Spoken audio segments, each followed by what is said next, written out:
Hello and welcome to another episode of Talking Devs, where we talk about the show DEVS on Hulu on FX or FX on Hulu. We'll never actually get that straight.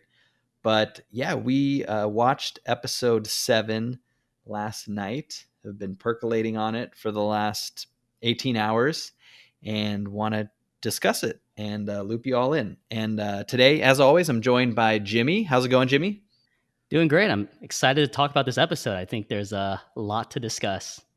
I think so too. I had many more notes from this episode. It was one of the probably the most tense hours of TV I've experienced. Not in the normal, you know, edge of my seat just from action side, but I was just on edge the whole time. I think the music was done well. A lot of the scenes were great. I was much more into this episode than the previous episode. So excited to dig into it with you. Great. Let's get into it. Yeah. So one thing to note that I thought is worth pointing out is Alex Garland, the creator, wrote and directed this episode, which is worthy of noting, I think, especially since this is, probably the most intriguing episode. And there was a lot of buzz going into it from TV reviewers who had the screeners. A lot of them had said, "Hey, there's a lot of crazy stuff going on in this episode," and turns out they were right. And it opens with you see some cavemen and you have the audio overlay of the grunting kind of weird creepy noise that we've had in some previous episodes, which maybe we find out later is what Forrest was watching in those caves in France 30,000 years ago. But an interesting open with the cavemen, and then cuts to more modern day times. Well, there's another audio piece that's playing at the beginning, correct? And then, yes, exactly what you're saying starts popping up if you want to detail that. Yeah, it cuts to this other piece. I believe it's called "Come Out" by an artist named Steve Reich. And basically, this piece is dialogue essentially that's looped over and over again. I believe Daniel Ham is the name of the guy that the dialogue comes from. Mm-hmm. And he essentially says, "I had to open the bruise up and let some of the bruised blood come out to show them." And it's a piece of dialogue that I believe, I don't want to get too much into the history of this, but it comes from some interviews from an incident in Harlem where 6 youth were arrested during the riots for some murder at a fruit stand. But basically, these 6 boys were in jail. They got beaten by the police. And during that time, Daniel had this quote. And so the composer, Steve, took it and composed this piece called "Come Out."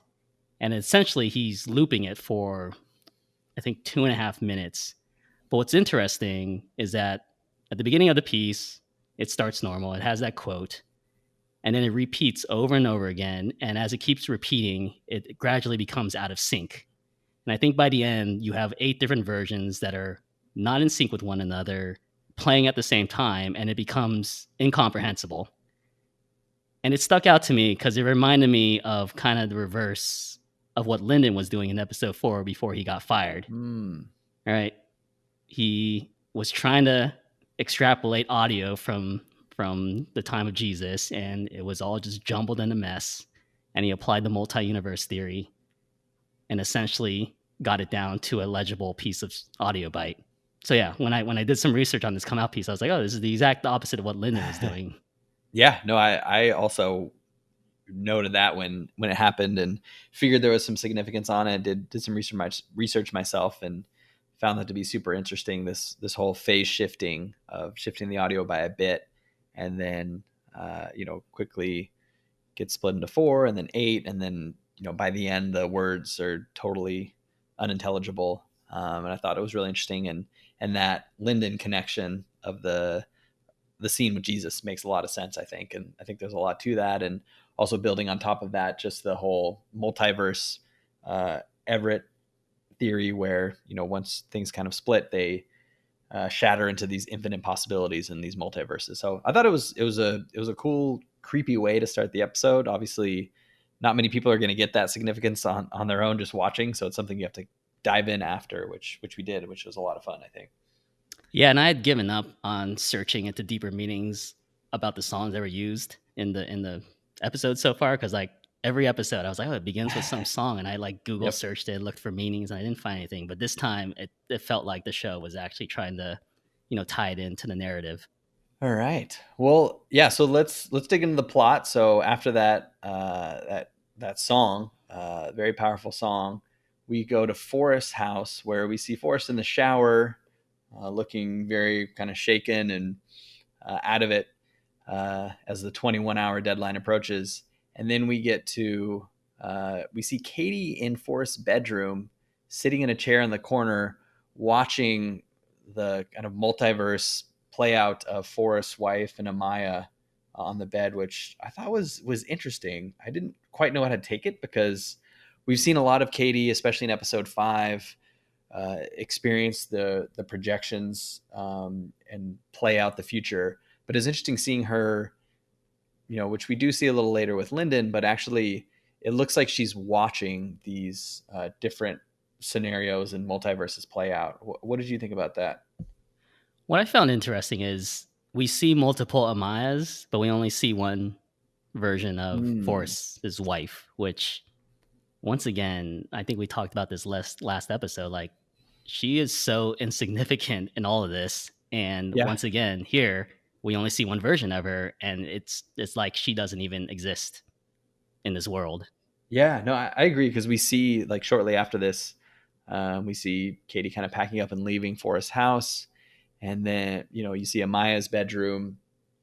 Forrest clearly left it just as it was, unless that's a separate multiverse where Amaya is actually living. Who knows? It's kind of tough to tell. But we see that flashback again of that really powerful scene of Forrest talking to his wife in the car shortly before the crash, and yeah, I'll be interested to see if the episode or the show in the last episode deals with the fact that again, Forrest's wife has not been named and not been discussed very much in relation to Amaya, and if there's some sort of backstory there, be kind of interested to see. We actually do find out her name in this episode. If you, I watch with closed captioning on, and I think in the scene where she's talking on the car, the closed caption identified her as, it's spelled Liane. So I don't know if that's Hmm. Leanne, Leanne.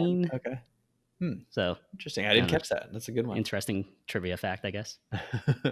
Yeah. So then after we leave Forest House, we cut to a really interesting scene where the DEVS crew is watching the Earth and the moon on a screen, supposedly set back a billion years.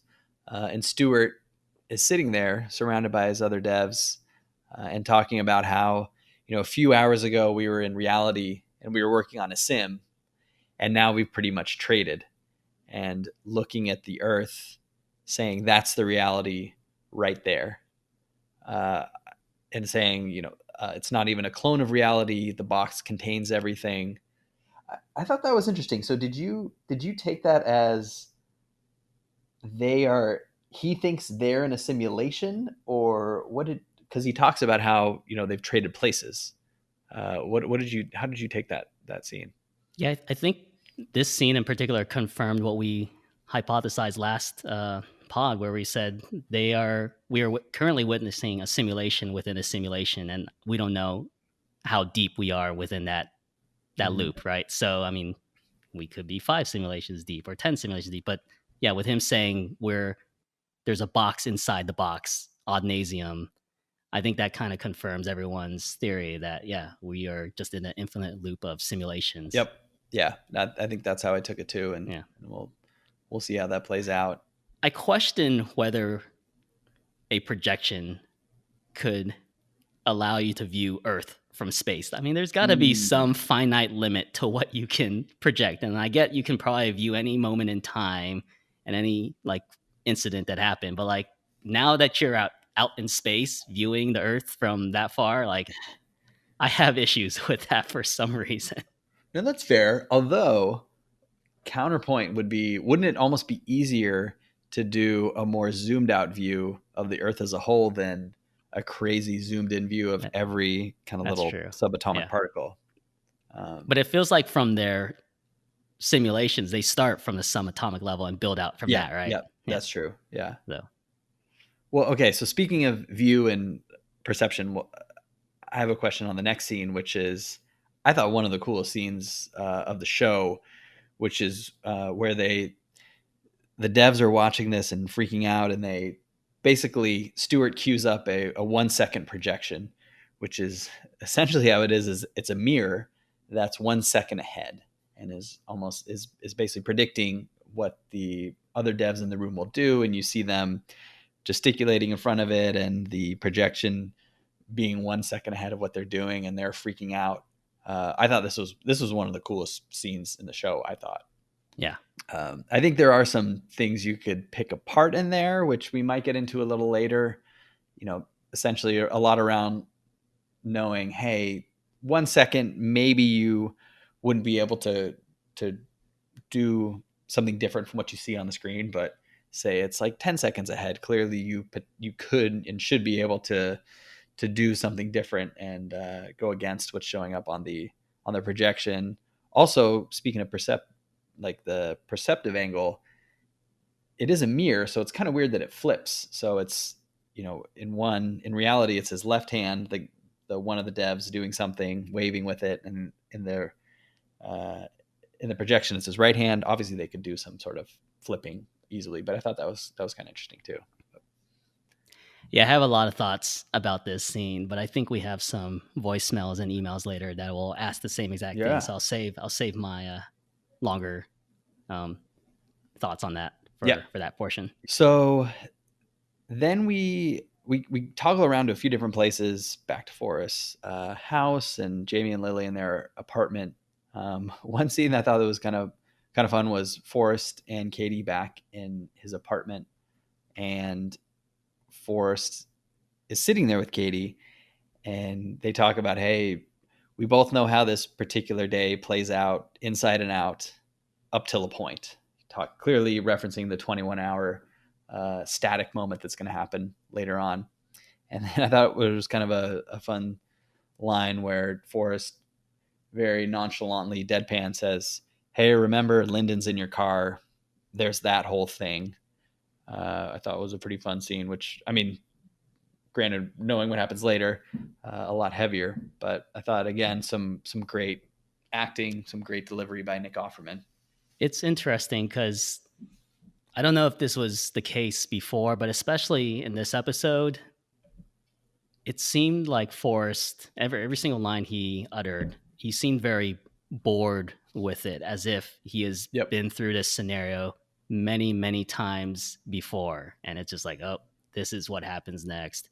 Oh, this is what happens next. Oh, this is the part where Lyndon's in your car. Like, I kind of think for him, he's in a loop, and he's done this before again and again. And it kind of supports what I was saying earlier. Like, maybe this is just a simulation and a simulation and a simulation. Yeah. And no, there's definitely a Groundhog Day element to this, because you're going back to I guess this comes up later, the cave scene, that he's clearly watched a lot of different stuff on the projection.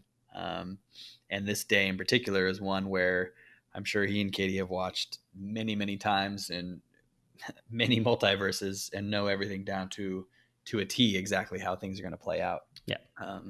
So we'll dive into the Lyndon and Katie scene next, but real quick, after that scene with Forrest and Katie, we move back to Jamie and Lily in the apartment, and they have their kind of cute wake up scene. I think that actually might have happened earlier in the episode, but we see Jamie and Lily waking up in bed together and seeming to be potentially reconnecting relationship wise. But then they start digging into what's happening next. What's their plan? And you see Jamie with his stance of being very kind of anti-tech in terms of, talking about how the tech billionaires have too much power, clearly referencing Forrest in this case. And then the line about they're having the tech nerds wet a stream, the one that reduces everything to nothing. So there's some pretty fun. Nothing but code. Nothing but code. Exactly. Yeah. Yep. And yeah, but basically Lily's at the point where she's caught up and is really into trying to contradict their prediction by not following their plan and not going to the devs headquarters. And Jamie says, we fuck them up by hanging out in your apartment all day. And he, thought he was going to have some crazy high-speed police chase followed by 20 years in jail. But they think that their way of getting around this until what happens next is to just post up in the apartment. Which sounds so simple, right? Exactly. It's like all Let's you have to just do is contradict stay everyone's there. prediction. Seems like it should be easy, but obviously something happens. Katie and Forrest know what will happen to change Yeah. things. But yeah, so then after that, we'll see the consequences and what plays out in that scene a little later. But we go back to Katie hopping into her car and knowing that Lyndon is there, and Lyndon waking up. I wasn't sure if she was actually sleeping or pretending to sleep or whatever, but it doesn't really matter because at the end they go out to the dam and the bridge over the dam, and they have a very interesting interaction that plays out. What do you want to talk through? What happens over on the bridge, James? It's a pretty awesome Yeah, scene. so Katie and Lyndon are now at, I think, what's called the Crystal Springs Dam in San Mateo. And Lyndon is basically trying to convince Katie to give him his job back.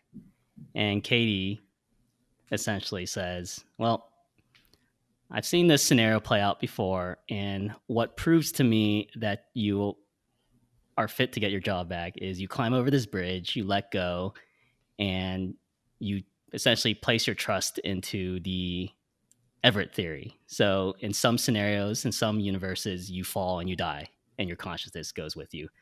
In some universes, you survive, and those are the ones in which you get your job back. So, to prove that, you should climb over this bridge and let the Everett theory take its toll. And so Lyndon, believing that, climbs over, lets go, and essentially, from what we see, dies in every single scenario Yeah, there was no that. scenario where she Yeah. comes back safely over the bridge. No, that was great. There's some, you can tell Lyndon really cares about the work she's been doing. She gets so excited, like, oh, I get it. It's a perfect circle. That's elegant. That's fucking beautiful. Or many of the things she says. And she clearly gets caught up in her work and cares more about that. And, it's interesting. At times I thought maybe Katie was going to push her. This was just a really tense scene. I was 98% sure she was going to fall no matter what, but just was very uh, curious how it was going to play out and was on the edge of my seat there. So here's my question. Mhm. Was Katie manipulating Lyndon to climb over? Like, did she know that in every scenario, Lyndon dies? Or maybe Katie doesn't. Katie hasn't looked at this moment, and she's like, "If I say this, I will convince Lyndon to climb over and cause his death." Yep.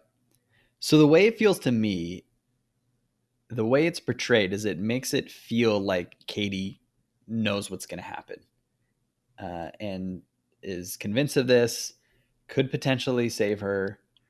Um, just more on the look that Katie has on her face and the intent. That being said, I don't think that Katie can see every possibility potentially, although you do see her sitting. Now I'm going back to Forrest's bedroom when Katie's sitting there watching potentially all of the different multiverses there. So I guess I'm a little stuck there.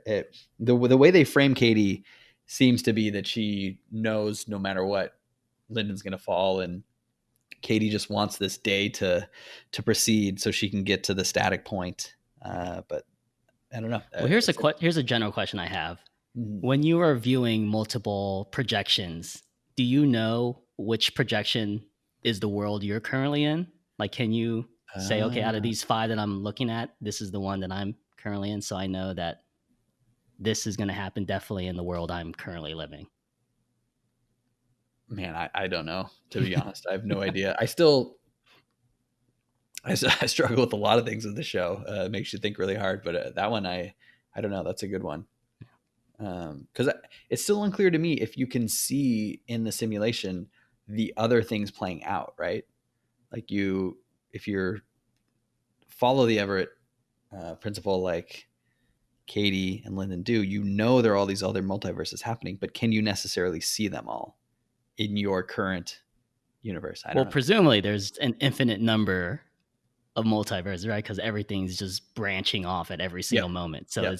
it's literally Yeah, there's impossible no to way to account potentially. for. Yeah, that's Yeah, fair. like Mm. presumably every second I am branching out into different Yep. universes. So Yeah, yeah.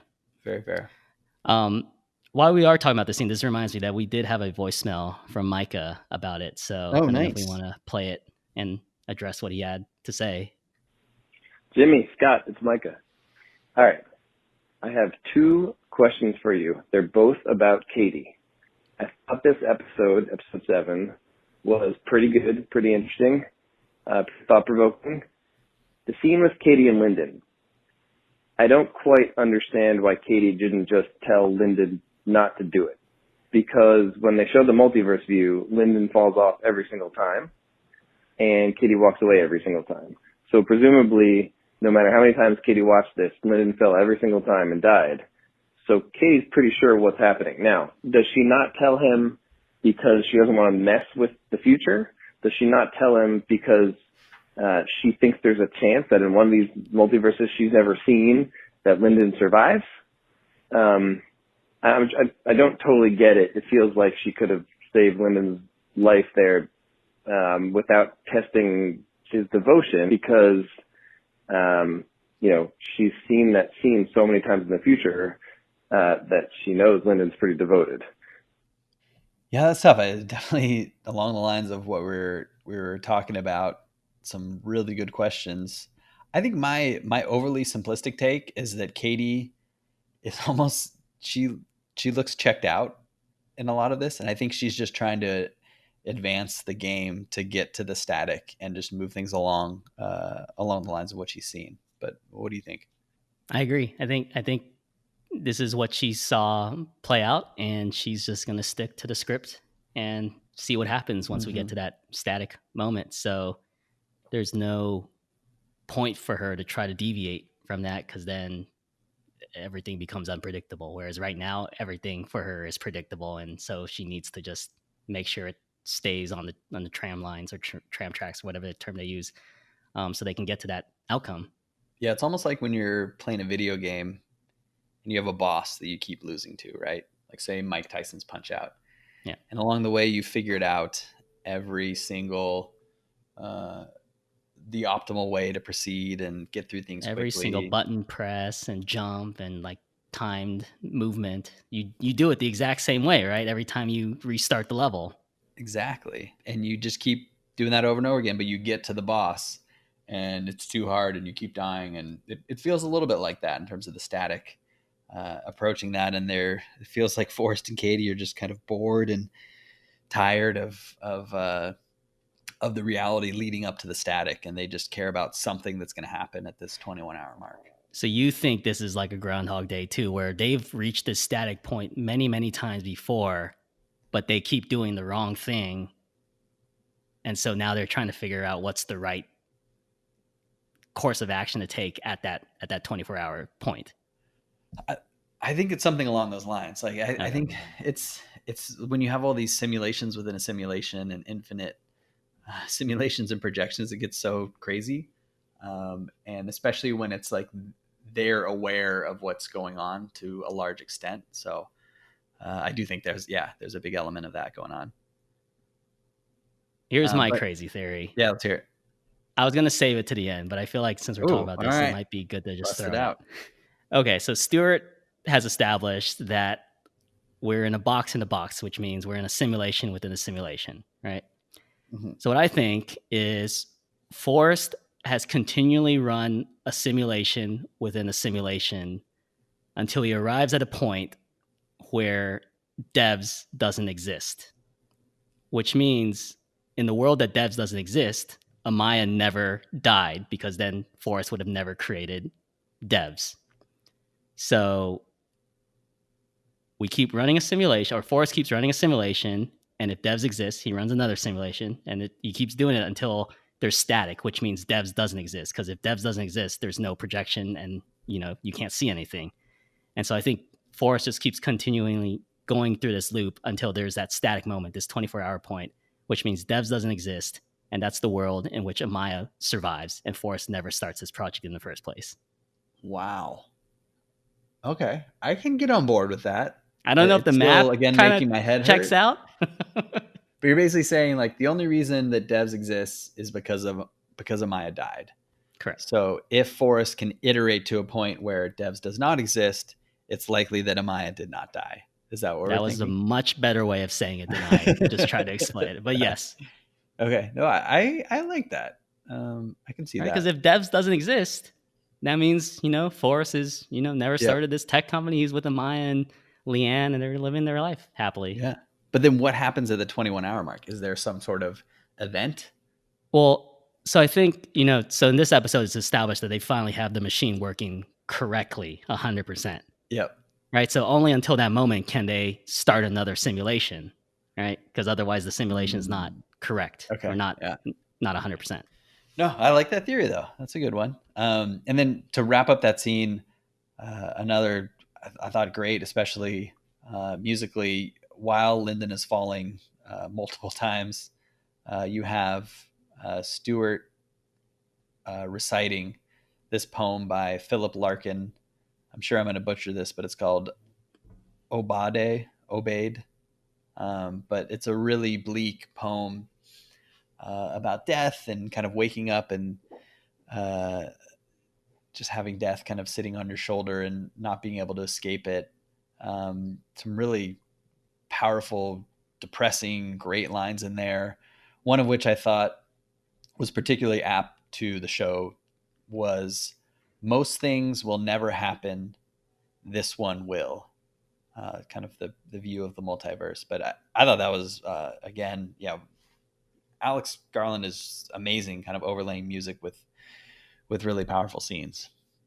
Yeah, I totally agree. I mean, the one thing I get out of that poem is that you don't know anything about your life. You can't predict anything about your life, but one thing is certain, and that's your mortality. Mm-hmm. And so it's a very ominous premonition about what's going to happen to all our characters in this show. Yeah. Nothing really can be controlled except for your eventual demise. Yep. No, that was, I reread the poem and that made me depressed, but it's really, really powerful. So that was a great scene having Stuart really crushed it in this episode, I thought. Although apparently he's just been hanging out in that hallway for the entire day. The whole day. So next up you see Forrest entering DEVS and Stuart's just kind of, again, chilling, leaning against the hallway and DEVS, and some similar sentiments to what Jamie echoed earlier, but clearly, as Stuart's finishing reciting the poem, Forrest asks who it is, and Stuart asks him to guess. Forrest refuses to, and Stuart doesn't seem happy about the fact that someone like Forrest, who just seems really zeroed in on this one goal and maybe doesn't see the bigger picture of what's going on, he's the person who's making the decisions about what's going on, and then lets Forrest know that now the dev system works perfectly after they followed Lyndon's principle, which got him fired, and kind of calls out to Forrest that they're not using, once they stopped using his restrictive obsessions, they were able to solve DEVS and make it work perfectly. So kind of more, I thought it was a good scene with Stuart there and Forrest. Yeah, multiple times in this series, we've seen advances in the DEVS project by any engineer stating that they've ignored Forrest's restrictions. Exactly. Right? Yeah, so it's interesting. It's because clearly Forrest is the head of DEVS, but and he's leading the charge in terms of where they're focused and what they're trying to do in a lot of ways, but he's not the one who, at this point, technologically is making the breakthroughs. And I think, a bit of a commentary on what's going on with maybe kind of a Zuckerberg type idea of, you have this guy in charge who isn't really necessarily tied into what's going on the tech side, but it's making a lot of decisions that have an impact on our world. Think of Russian meddling in the election, those kind of things where you have this technocrat who is impacting the world in a lot of ways that he doesn't really understand just because of what he cares about. I thought, Yeah, yeah. it's crazy. He has this amazing technology, and all he really cares about is whether he's guilty or not in his daughter's death. Exactly. It's like, think of all the things you could do, which it's insane to think about what you could do with being able to look into both the past and the future. And yeah, again, he's cared about and obsessed about is this one thing. Yeah. So we go back to Lily and Jamie at Lily's apartment. You see Pete feeding the pigeons outside, Jamie trying to lead some sort of normal life, making some water with lemon for Lily, and they zoom in on Jamie's bandage on his finger that Kenton gave him as a little foreshadowing there. And again, musically, I thought this was awesome. They had that sweet little mystery song playing by John Martin. By John Martin. Okay, had you heard that song before? Yeah, I think it's a pretty old song. Yeah. But just a nice little song to get you kind of settled and relaxed. Yeah, right. You'd think it's a song very carefree, but instead you have while it's playing, you have Kenton breaking into the house. Something awful is going to happen while the song's playing, and obviously more scenes of Pete in the background, who will figure prominently in a bit. And yeah, I just thought it was great with Kenton being really creepy and sneaking in. That song playing in the background was awesome. And yeah, do you want to walk through the scene with as Kenton walks up to the door and is standing outside with Lily and Jamie inside? Yeah, I mean, Jamie's making some lemon water for Lily, and Kenton comes in and, to my delight at least, kills Jamie immediately. You're one of the few people who hates Jamie. I feel like he's one of the more like characters on.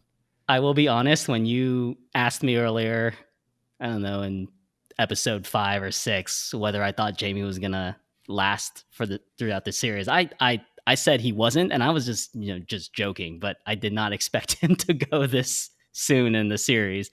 But yeah, Kenton enters the apartment and immediately silences Jamie with a quick 2 shots. And then he goes into Lily's room and tries to strangle her to death. And as most people, I think, predicted at this point, homeless Pete emerges and chokes Kenton to death. And as he's doing it, he's, I think, reciting in Russian the numbers, which also calls back to, I think, the last episode where he uttered the word "niet," which I think was, kind of suggesting he might be a Russian spy, but, not exactly confirming it. But here we have actual confirmation that Pete has been working with the Russians this entire time.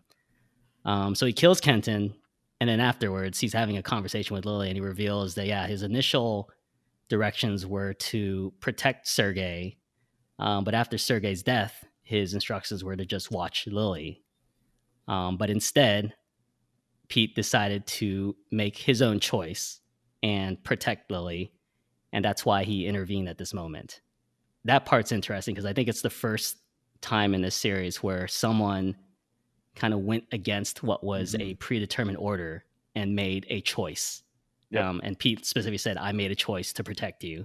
Yeah, exactly. And yeah, he's like, he tells Lily she can go to the CIA, just not the FBI or the police. And exactly, she needs to go to Hong Kong to be with her mom. You see her grab her passport. They very clearly zoom in on that, and grab the gun from beside Kenton. One thing I'm also wondering is, do you, as a spy who's pretending to be someone who's homeless, do you still actually get drunk and do drugs? Because it seemed like they showed him doing a lot of that stuff. I mean, maybe they only really showed him stacking up those cigarettes before, so maybe he's not actually doing that. But if you had to be a homeless spy, would you go all in and drink, or do you have to be aware all the time so you can protect your people and maybe you just fake it? It's funny because in my notes that I'm looking at right now, I have in very bold and size 16 font, question for Scott: if you were Pete, what other cover story would you propose to your boss other than being a homeless guy? Because it's like, he can monitor Lily. Yeah, he can literally just be at across the street at Dolores Park and like monitor Lily, and Lily would be none the wiser, and he can still maintain her safety, right? Like, Although, he like, doesn't I have don't to be know. like chilling on her doorstep the entire time. I don't know though. Like, to be honest, so one, I as a spy, in terms of my quality of life, I would probably rather do anything else. But in terms of being able to be around someone 24/7, it's actually kind of genius, right? Because there's no way you could, as a non-homeless person, be around someone's apartment that often and not have it be super creepy. Like, as someone who lives on 16th Street, 16th and Valencia, I've had, people who post up on my stoop for weeks at a time from 10 a.m. to 8 p.m. Yeah, and you you just have kind of get used spies to it. outside your I apartment. mean, seriously, there definitely could have been a Pete, a Russian spy. Thankfully, I don't have anything interesting going on in my life, so I don't know what they would be spying on. But I guess it is kind of genius, because how else could you be that close to someone and not really draw attention? Because if you weren't homeless and you saw the same person outside your house even more than a couple times a week, you'd be like, what's going on here? This is drawing huge attention. So I don't know. Couldn't you just park a van across the street and just monitor them from you afar? We already could. established in episode 4 that You parking is could. not an issue in this world of San Francisco. That's fair. That I did not enjoy that part, because it was not very realistic. But I don't know. I feel like eventually it would be hard to really monitor someone 24/7 without calling attention to yourself. Yeah, thank goodness Pete ended up being a Russian spy, because if not, I don't think the Russian storyline would have had any Yeah. purpose in this Yep. show Yeah, that whatsoever. would have been kind of a waste. Yeah. So then, after we leave the apartment and Lily's heading out, we see Forrest and Katie watching cave painting, or not cave painting, but caves in France 30,000 years ago. And you All see, with really nice hair, I yeah, must right. say. That was kind of it's like they had some product they've been Yeah. shampooing recently. But you see Forrest marveling about how back then advancements were so slow, right? You had 5,000 years apart in the caves in the same place, and they were making the same images on the wall. Whereas nowadays, or at least when he was a kid, it was like everything changed. Things changed every few days, and nowadays it's every few hours. And how there's such acceleration, and you have this leading up to this potential kind of singularity event with Lily heading to DEVS, and then some kind of fun dialogue with them talking about basically Forrest asking Katie what they end up doing that night until Lily shows up, and because she's seen the future play out so many times, she says they watched the dinosaurs on the projection. Then Forrest makes a Jurassic Park joke. Then they watch some home movies, and just some more kind of fun dialogue with Nick Offerman again doing well. But we hop back to Lily's apartment, and that's when we see her very clearly grab her passport, clearly grab Kenton's gun, where she picks it up, moves it over to the other side of Jamie, and then picks it up again. Clearly the gun is going to play some factor at the end. What's her plan? Okay, so her plan. Wait, before we dive into that, real quick, because I do want to talk about that. I had some thoughts. I wanted to ask you. They show her over Jamie's body. How sad is she about Jamie dying? I don't know. Once again, it seemed like she was kind of not that shocked about she it. didn't seem broken up about it at all. Like, either I couldn't tell if it's a Katie thing where she kind of knew it was going to happen, and maybe Jamie's just this puppy dog who had his role to play. But for someone who she had been with for a long time, granted had broken up with, but had reconnected with, and if you saw an ex die in front of you, I think you'd be a little more emotional than she was. So that was a bit odd, I thought. Yeah, part of me wants to say that, similar to Forrest, Lily somehow has seen this all before as well, and that once again explains her robotic nature that we've seen this entire series. Like, she's just going through the motions of living this simulation over and over and over again. So she's just kind of like reserved to everything that she sees happen. And maybe the reason she asked Jamie to make her some water is because she knew he needed to be out in the kitchen when Kenton comes in so that Kenton kills him first, right? So Yep. this seems to Mm, me like Lily's been through all this all before. interesting. I think, yeah, I mean, that leads into your other question. Like, it does seem like she's complicit to some extent with what's going on, right? And she can, Yeah. in theory, think 3 steps ahead. Um, Yeah, but can you yeah, I imagine mean, if Katie and Lily are both just like in on some master grand scheme? I don't know that'd what be that pretty would cool if it be, would. but I don't know just what it is, but it'd be cool yeah. because I feel like I need something more from Lily, right? I mean, I know there's been a lot of uh, criticism of her acting in this show. I'd say a lot of which is kind of well deserved, but it just it sucks to have a protagonist that you're at least I'm not really rooting for that much. Um, I don't know, but I'm hoping there's something there that in the finale that can be satisfying. Well, by her grabbing her passport, I mean we're led to believe her plan is to what, go into devs, kill Forrest and Katie, and then just like flee the country. I would think so. Like the passport seems to indicate that she does plan to go to Hong Kong, and the fact that she's heading to Devs first. Yeah, But again, it's like but she it, can't wait a day, right? Like she I, earlier said to Jamie, like, I'm going to subvert everyone's expectations and not go to exactly. devs tonight. And so now there's a sudden need. I mean, yes, her boyfriend or whatever, her lover or whatever, Jamie just got killed, but like she can't wait a day to do that. Like No, prove the prophecy false. no, 100% agree. It's like one, she doesn't even seem that upset about Jamie. Uh, she was upset about Sergey before, but it seems like she's almost gotten over that. And so, is she really going to not try and defy the Devs team and go kill Kent or go kill Forrest and or Katie? Like, why wouldn't she just defy the Devs and mess with them that way? That's what's I don't know. It's Yeah. either she's really dumb or she does have some master plan, which would be great. But the her just not thinking that through and trying to not defy the devs set plan of her showing up there is kind of frustrating. But I don't know.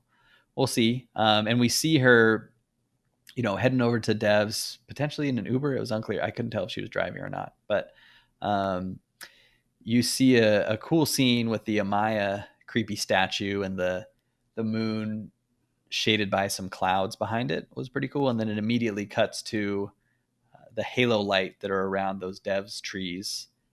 That's Which we've seen a few times this Mhm. series. Yep, exactly. And this time it's right over Lily's head in a very clear halo ish, potentially, um, you know, very much Jesus imagery since we've seen that before.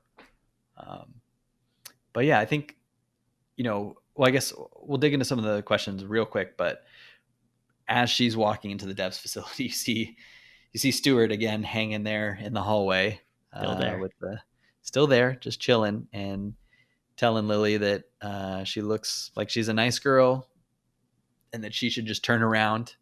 And he says, "quote everything is inside," kind of going back to the box and the simulation side of simulation and everything being contained within the devs machine. And Lily saying, "I don't think I can turn around." And then Stewart saying, "If you can't, you can't. That's the truth." So almost a little more going back to Lily, where it's like is she just fulfilling what she sees as this day playing out to get to what this kind of static singularity moment is? But yeah, so what do you think? We talked a little bit about it. What do you think Lily's plan is here? She's either going to destroy the devs machine or she's going to kill Yeah, Katie and Forrest. I don't think she has any ideas what she's going to do beyond that. yeah, I think that's what I'm thinking too. I think for me, trying to think what what's going on is I think there's some possible outcomes which range from a predictable reason the static ends, which is the machine somehow destroyed by Lily, maybe by Forrest. On one end of kind of like, here's a very straightforward reason why the static would happen. And then on the other end would be some sort of crazier twist of, we're in a simulation inside a simulation, that type of thing. So I think to me, those are maybe the two ends of the spectrum in terms of kind of a more obvious, straightforward ending and a very kind of twisty, crazy ending. And I think I'm hoping for something in the middle that's still satisfying with a good twist, but that's not like a dumb twist. But I still don't know exactly what Lily's trying to do, since she seemed like was very intent on just defying the devs and not showing up there. Yeah, the more I think about it now, the more I kind of like my crazy theory I said earlier, which I almost just said as a joke, where they keep running this simulation within a simulation, which is why they all seemed so tired and resigned to the fact, like, oh, here we go again. They keep reaching this moment where they turn on a new simulation within a simulation. It works, and they're like, oh, well, now we're going to have to relive the X number of days in our lives again. And I think now we're reaching the point where they're going to turn on the simulation and it doesn't work, which proves that they have now reached a world where DEVS doesn't exist. Interesting. Yeah. Going back to your original theory. Yeah. I like that. You know, it'd be funny. If I were Hulu, I would release like 7 different versions of the finale to random people in the world and not tell anyone. That would be awesome. Wow. Yeah, well, I mean, this would obviously be the perfect show for that to be relevant and appropriate. Imagine talking with your friend about stuff. Yeah. And you have to piece together. Oh, Lily destroyed the machine. You're like, what are you talking about? Forrest killed Lily. Oh, that'd be crazy. Interesting. I like that. Maybe they'll do that at some point. It's kind of like the Black Mirror Choose Your Own Adventure. What, was it Bandersnatch or something? I forget the name of it, but that was pretty cool. I like that idea. I think it's been done once before. I remember in the movie Clue that was released, I don't know, in the 80s or 90s, they released different endings in terms of who committed the crime. It really, in the theater too? Yeah. Oh, that's pretty cool. I like that idea. But yeah, then that's essentially the episode cuts with Lily walking into DEVS. And man, again, like I thought this was a really not entertaining, but it was just a tense episode with a lot going on. Really made you think a lot. To me, again, much better than in episode 6, the episode prior. I think, still in terms of character development and some of the dialogue, especially Jamie, Lily stuff, not great. But again, I was really happy with the episode overall. What'd you think? The show really makes your head hurt when you start to like think about what it's trying to suggest or tell you or even research. Like the moment I even try to like do more like breaking down of what the Everett theory means or what it means to live in multiple universes or have control of what you know is going to happen, like everything just starts to get a little more complicated in my mind and I just shut down. Oh, I mean, it's like a multiverse. The deeper you dig, there's more branches that come, and you're like, oh, I have to look up this, I have to look up that, and it's crazy. I mentioned this in the last pod. It's like one of my theories was that like by running a simulation with a simulation, you essentially run into a Stack Overflow, and the whole thing just shuts down because it can't process all this processes anymore. Yeah. So as you say that, I do think that. I guess I'm thinking there's something that Lily does or does not do that causes the machine to either break or cease to exist. The latter being more your theory. That's my current take on what happens. What leads to the static? But maybe she somehow finds a way to defy what Katie expects to happen. Well, going back to, I think it was episode 4 where maybe not an earthquake happened. Stewart mentioned that the lab, I think, is what built on some Oh. established fault line. And I think Lyndon says, imagine if the EM fails and the whole structure falls into the ground. I wonder, looking back, if that is some sort of premonition as to what might happen in this Yeah. episode. Like, nothing the characters do affects what happens in devs, but like a predetermined event in nature takes place, an earthquake by any other name, and the whole facility just gets destroyed. Like, they have no control over it. It was just nature that ultimately doomed them. I like that. Yeah. I mean, it might be a little cheesy if if an earthquake kind of ends things, but it does kind of prove the theory that like you have really no control over your mortality. Like, yep, it's all predetermined, and whatever you do, whatever actions you take, ultimately is irrelevant. That's a good point, actually. Yeah, like you can't overcome kind of nature, even with all the, you're as a tech billionaire. There's, as we've seen with our current pandemic situation going on, you can't overcome nature, no matter how rich or powerful or smart you might think you are. Yeah, we do have one more voicemail and email that I want to play. Oh yeah, nice. They both kind of ask similar questions, so I'm gonna play one and then read the email, and then we can maybe address it if we have some additional thoughts. But the first one is just the second part of Micah's voicemail, so I'll start with that. Number 2 is also with Katie when she has a scene with Forrest later when they're watching 30,000 Years Back. And then Forrest says, what do we do now? And Katie says, we watch dinosaurs and then we watch old movies. And then they just presumably do that. Again, I struggle with this. It's kind of like, why doesn't she do something else? Why does she have to say that's what they do and then they do it? Like, it feels like there is some free will there and she's just not taking it. Or maybe she doesn't want to mess with it. I struggle a little bit with Katie's interactions here because it seems like she actually has opportunities to do something different, and then doesn't. So it kind of flies in the face of the whole premise to me. So, I'm not sure I totally buy that. Would love to know what you guys think. Otherwise, great podcast, long-time listener, long-time fan. I hope football comes back so we can make some bets. Yeah, go to it. Later. So I want to tie that in also to an email we got from Alan, and he wrote, I enjoyed this latest episode, but the thing that still really eats at me is wondering if people can seriously not alter their behavior even when it would seem trivially easy to do so. Like when the devs team is watching themselves a second ahead and they still say the exact same thing their counterparts say and make the same exact gestures a second later.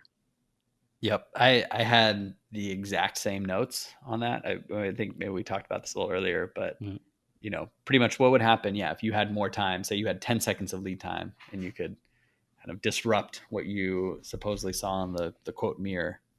But yeah, and to Micah's question too, around Katie, I think a lot of what has come up in this is, being able to see your future and potentially disrupting it, which on a meta level is kind of interesting, right? Like, I bet there's a lot of people who kind of know maybe they're doing the wrong thing or going down the wrong path and they're headed in a certain direction. And there's some easy ways to change that, right? But you just, willingly decide not to. Maybe I'm getting a little too deep in meta there, but it's a tough topic when, like, in theory, if you have that 10-second lead time and the projection, you could just not do what you see there. Yeah, I mean, every time this question comes up of when you look into the future, why can't you do something different than what you just looked at? I generally have two viewpoints of it. The first one is the future you've looked at has already taken into account that you've looked into the future and have made actions based on you looking into the future. So it's not like when you look into the future, that's the future that would play out if you did not look into it, right? So it's already accounted that, like, you looked into the future, you saw what's going to happen, and yet you still did it. Yeah. So everything's already pre-played out. So even though you saw it 5 seconds in advance, you're still going to do it because the future already knew you saw that 5-second Yeah. projection. So that's number one. Number two, maybe you did change your behavior, but you changed it in a different multiverse, right? So you just happen to be conscious in the universe where you didn't change your behavior. Yeah, no, I'm on board with that, and I think it's again, it hurts your head to think through that. But definitely one of the more common questions we're getting on our viewer voicemail or listener voicemails and emails is something very tough for people to grapple with. Well, cool. I'm stoked for the ending. I thought, again, this was by far the best episode of the series in my view. Do you think that in the last episode, Forrest is reunited with some form of Amaya, be it a projection, be it real Amaya, or a slightly different Amaya with 4 hairs different on her head? What do you think? I kind of see at this point the series ending on an open-ended note where it'll kind of be like, what was that Christopher Nolan movie? Inception, yeah, where it ends on a ambiguous finale, and it's up to you to determine how you interpret it. Maybe it's like you see Forrest talking on the phone again with his but wife. You don't know who he's talking to. You don't know you don't know if she's getting into the crash or not. Oh yeah, that's true. I definitely feel it's going to end with a repeat of a scene we've seen earlier. Yeah. It feels like it'll loop back to something. That's why I think it might be that scene, because they just replayed that scene for a second time with Nick Offerman on the phone with his wife. But like maybe he's talking to his wife and his wife's like, I don't feel comfortable talking and driving at the same time. And Forrest is like, okay, well, I'm going to hang up. And then it just ends. It could be that. Cut the black. So I had a quick odd or end for you. Okay. So remember the scene with Stewart talking with Forrest in the hallway, and you hear Stewart ask him who was Mark Antony? Yes. Do you know where I'm going with this one? Or is this going to blow your mind?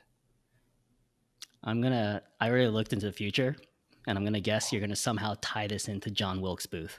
Oh, I thought about going that direction, but then we're branching into a different verse. We're branching into a different multiverse, which is that last night when this episode aired, there was a Jeopardy, technically an answer, but really a question. And the correct response was, who was Mark Antony? The exact phrase that Stewart uttered the same night, which is pretty crazy. It was, some question about, who was the other, Roman emperor or whatever. That was pretty crazy. I thought that within a few hours you had a Jeopardy response, the correct response being who was Mark Antony, right around when Stewart uttered the same phrase. So that was random trivia. But I think you crazier were going coincidence. Let's hear it. Let's hear your crazier coincidence. I didn't look into this too deeply, but I did see somewhere on Reddit someone mentioning that John Wilkes Booth, who assassinated Abraham Lincoln, was an established actor and had played Mark Antony in one of his productions. But what stood out to me was the fact that he assassinated Abraham Lincoln on around April 15th, which is either a day or two from when this finale airs next week. Which obviously is just a huge total coincidence, but it's just funny when something aligns like that. Yep. And we should, I think, to be clear, point out that Abraham Lincoln was one of the projections or replays that we saw the devs board looking at. So that's correct. What do you think the last shot of episode 8 will be? So small possibility it's Forrest happy and reunited with Amaya. Okay. I don't think that's that's like a less than 2% chance.